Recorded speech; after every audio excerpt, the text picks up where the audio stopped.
ওল দিয়ে ইলিশ মাছ দেখতে চেয়েছিলে না? তো আজকে একদম মুখে লেগে থাকার মতন আইটেম বানিয়ে দেবো। তবে এই রান্নার টেকনোলজি দেখে অনেকে অনেক রকমের কথা বলবে, তাদের আবার কথা শুনে ঘাবড়ে যেও না। তারা সেই ডাইনোসরাসের আমল থেকে যে স্টাইলে খাচ্ছে ভাবে বোধহয় ওইটাই সব, আর কিছু হয় না।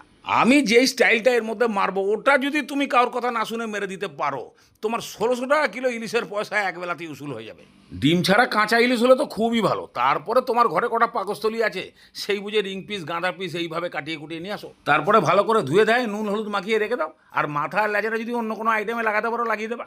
এবার ওলের গতিটাও করে ফেলো, ছোকলা ফোকলা ছাড়িয়ে প্রথমে আগে 3 নম্বর ইটের সাইজ, তারপরে মাঝখান দিয়ে কেটে 12 টাকাওয়ালা কালাকান্দের সাইজ করলেই হবে। তারপরে অল্প করে নুন দিয়ে চটকিয়ে রেখে দিলেই দেখবা ওর কুটকুটানি জলটাও বেরিয়ে যাবে খানিকটা, আর একটু নরমও হয়ে যাবে। এইবার মশলা 2 চামচ হলুদ সর্ষে আর 2 চামচ কালো, অল্প করে নুন দিয়ে এটা পুরোটা ফাটিয়ে ফেলো। এইবার যেগুলো যাবে, এই সিনেমা দেখতে দেখতে অনেকেই হিচকি খাবে, তবে তুমি দিও অল্প করে আদা কুচি, ঝাল অনুযায়ী কাঁচা লঙ্কা আর খানিকটা পেঁয়াজ। এর মধ্যে অল্প করে জল দিয়ে পুরোপুরি পেস্ট বানিয়ে এটাকে ভালো করে একটু ছেঁকে দাও।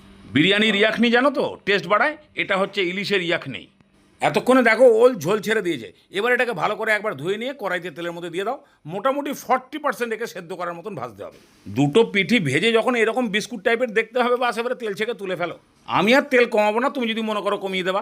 অল্প করে কালো জিরে আর 2-3টে কাঁচা লঙ্কা ফাটিয়ে দাও, একটু ভাজো। কাঁচা লঙ্কার গায়ে যখনই সেতি কালার এসে যাবে, বাস এবারে সেই পেঁয়াজ আদার জল আর তার সঙ্গে সঙ্গে ভাজা কচু।